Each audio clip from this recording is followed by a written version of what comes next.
কালি যাতে তই 10 বজাৰ লগে লগে মণ্ডল অফিচত যাতে উপস্থিত হ সহি কৰিবৰ কাৰণে কৈ আছো তই এই সামান্য বেজিতে তোৰ লগত লৈ যাব নোৱাৰা মৰাৰ পিছত বুজি পালি এইটো লৈ যা তোক কাম দিব পিছত যা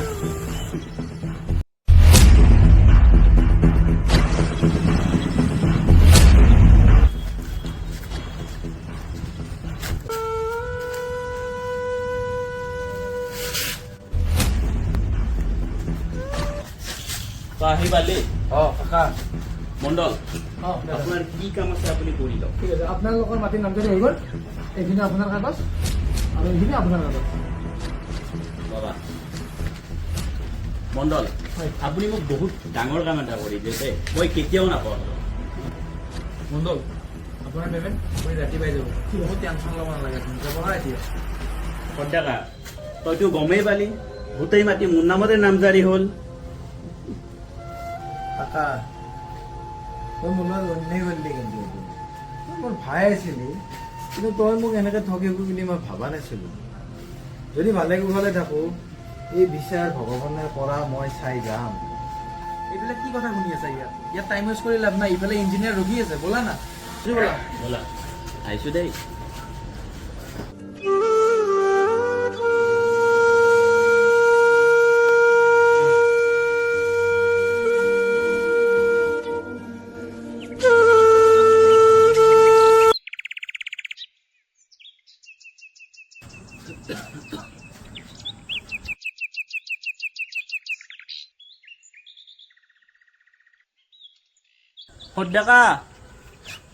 সদাকা আছা না তই কোনে আহিলে কাকা দেখো ক'ৰ পৰা মই তোক লগ কৰিবই আহিছোঁ সদাকা আগতে বহিলো বহিলো বহিলো ক'ৰ পৰা আহিলে কি ভালকে কওঁ মোক কি ক'ম সদাকা মই তোক 5 বছৰ আগত তোৰ লগত কৰা অন্যায়ৰ ফল আজি মই পালো মই বুজি পোৱা নাই তোৰ কি হৈছে কি তই মোক বুজে কওঁ তই যে কৈছিলি ভগৱানেও একদিন মোৰ লগত বিচাৰ কৰিব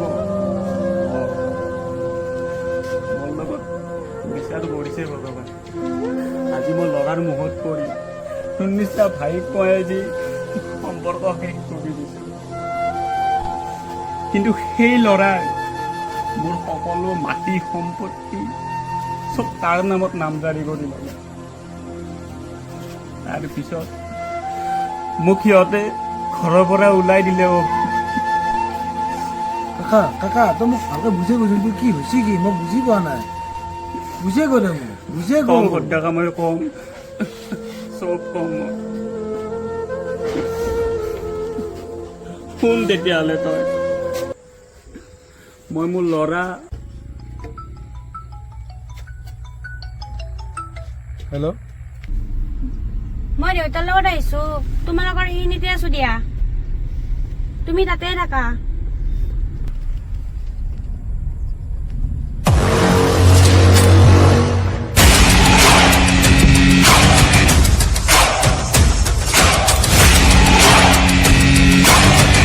মাইনা নৱৰ লগত মই অলপ প্ৰাইভেটলি কথা পাতিম তুমি গৈ পেলাই গাড়ীত বহা হ'ব দেউতা নৱ দেউতা তোমাক মই দুটামান কথা কওঁ কি বা দেউতা কয় তুমি হয়তো জানা যে মই অসমৰ এজন বহুত ডাঙৰ ব্যৱসায়ী কিন্তু তুমি এটা কথা নাজানা যে মই বিনিময় নহ'লে একো কামেই নকৰোঁ বিনিময় মানে দেউতা বুজি নাপালোঁ চোৱা নৱ তুমি মোৰ মাইনাক ভাল পোৱা মাইনাজনী আমাৰ বহুত মৰমৰ তাইক বহুত ভালভাৱে পঢ়া শুনা কৰাই ডাঙৰ দীঘল কৰিছোঁ এতিয়া যদি মাইনাজনী তোমাৰ তাত বিয়া দিওঁ মোৰ কি লাভ হ'ব দেউতা মই বুজা নাই আপুনি কি ক'ব বিচাৰিছে চোৱা নৱ তোমাক মই ভালকৈ বুজাই দিছোঁ মাইনাজনী আমাৰ বহুত মৰমৰ তাই বহুত কষ্ট কৰি শিক্ষা দি ডাঙৰ দীঘল কৰিছোঁ এতিয়া মাইনাজনী যদি মই তোমাৰ তাত বিয়া দিওঁ মোৰ কি লাভ হ'ব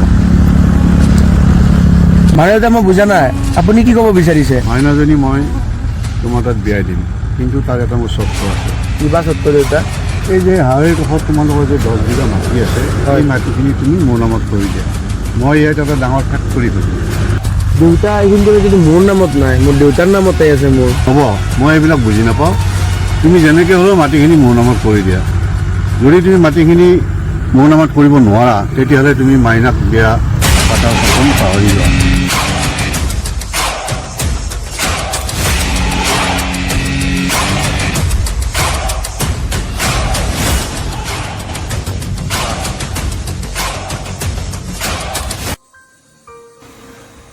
দেউতা, তোমাৰ লগত এটা মোৰ কথা আছে।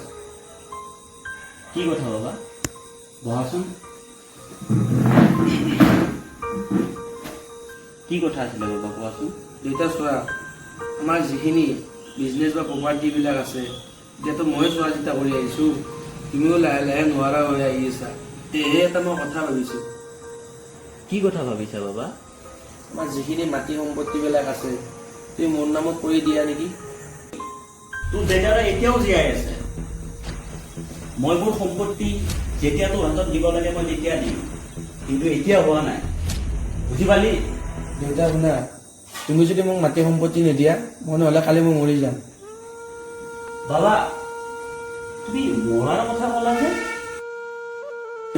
বহা বহা। মৰাৰ কথা ক'লা বাবা? অ দেউতা, এই মাটি সম্পত্তি এইবিলাক কাৰ বাবা? এইবিলাকতো চব তোমাৰ নামতে কৰি আছো মই।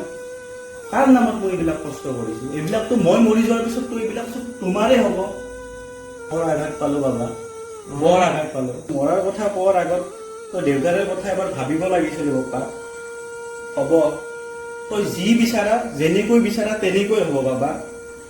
মই গোটেই কৰি দিম বাবা, মই গোটেই কৰি দিম। মোৰ যিমান মাটি সম্পত্তি আছে গোটেই তোমাৰ নামত হ'ব বাবা। হ'ব, কিন্তু তই ভালকৈ থাক বাবা, তই ভালকৈ থাক।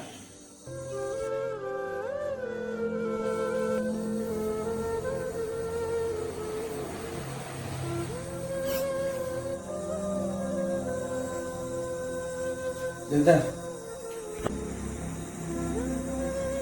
বাবা আমাৰ সকলো প্ৰপাৰ্টি আৰু বিজনেছ মোৰ নামত হ'ল। অঁ ভালে কৰিলি বাবা।